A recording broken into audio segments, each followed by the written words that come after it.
Good morning and welcome to People Online. This time we intend to do a series on HR analytics. The scope, however, is restricted to the very basics with an emphasis on applications, particularly those kind of applications that require less resources to run and perhaps can be best described as low-hanging fruits. Session 13, Designing a Test. Contents. In this particular video, we would cover two things: types of tests and steps in test design. Types of tests. If we look into the domain of psychological testing, we can come across three common categories. These are A. Cognitive. Here tests measure cerebral capacity and take the form of aptitude and achievement tests. B. Personality related. These are either personality tests or interest inventories that help us gain an insight into the personality. And C. Clinical. Here the tests try to ascertain abnormality in the person's neuropsychological responses or in behavior patterns. Now, out of the three generic types of tests, which is or are relevant for selection, for carrying out selection? This is a question to you. Would you like to guess an answer? Yes, I think most of you have got it right. Out of the three types, only the first two types are relevant for selection. So these are cognitive tests and personality related tests. Now, what is the basic difference between the two? Cognitive tests would have right or wrong answers, but personality related ones will not have right or wrong answers. Now let's go to steps in test design. So we could see that there are 6 steps. Number 1, defining the test. Number 2, organizing the items. Number 3, gathering the data. Number 4, item analysis. Number 5, testing for reliability. And number 6, testing for validity. So we have two different scenarios. Scenario 1 is designing an aptitude test, and scenario 2 is designing a personality test. So the 6 steps would definitely be there for both situations. However, there are subtle differences, like very subtle differences, like for instance, organizing the items. In aptitude test is primarily gathering the items, whereas in personality test, gathering and constructing. That means we'll have to make our own items.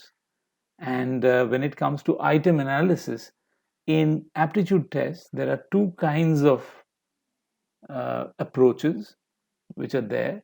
One is item difficulty and the other is item discrimination. And in case of personality test, it's only item discrimination. So let's go to step 1, defining the test. We must specify what the test is expected to measure. For example, we may say this is a numerical ability test which would assess basic high school level mathematical skills, and this happens to be a job requirement. However, this process becomes more complicated when we try to design a personality test. The meaning of all constructs must be clearly understood and documented. This would require some research work. For example, if we are trying to develop a test on assertiveness, we must be very clear about what assertiveness is and the connected constructs. Step 2, organizing the items. For setting up an aptitude test, we may conduct a survey of secondary sources to find out typical aptitude questions for this type of aptitude that we are seeking to measure. And we can gather non-proprietary questions and set up a question bank. Going forward, we will be using the term item for questions in order to align ourselves with the phraseology normally used in literature pertaining to test design. However, this process is more complex for a personality test. We can use a similar survey, but the chances of getting a good number of worthwhile items would be lower because of the specialized nature of the test. So the researcher may have to first arrive at the constructs that the test would measure. Then depth interview techniques like BEI could be used to produce the items. This is time consuming, requires specialized skills, and therefore expensive. But the items are likely to be better aligned with the purpose of the study. Gathering data. Step 3. A draft questionnaire would be prepared and administered on a group of respondents who could be employees of the organization that you were working with, and they would have to be selected randomly to eliminate chances of any bias.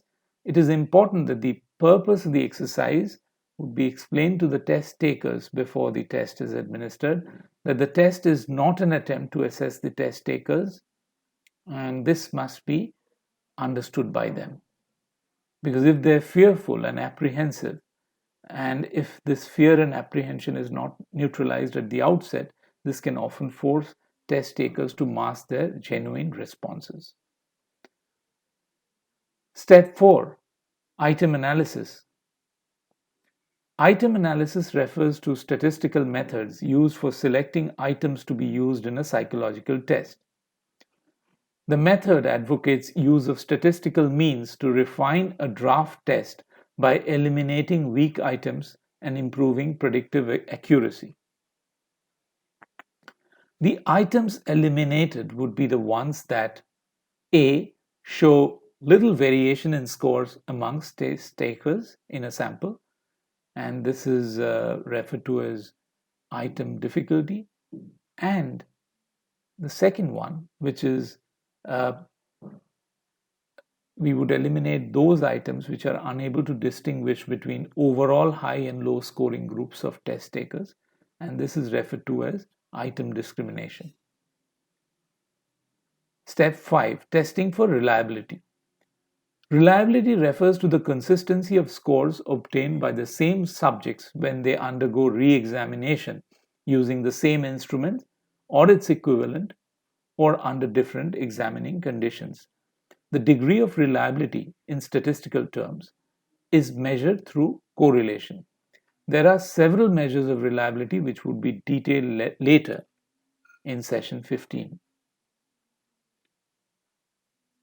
The types of approach, I would say the different approaches to measuring reliability is given here. Test retest reliability. We can also measure alternate form reliability. Split half is also a common approach, and we can also compute the Cronbach's alpha as an index of reliability. Step 6. Testing for validity. A test is considered valid if it measures what it is supposed to measure. There are 3 types of validity which we would discuss in detail in session 16. The types of validity that would be taken up then would be content validity, construct validity, and criteria related validity. So let's summarize what we discussed. We covered types of tests and we covered various considerations in test design.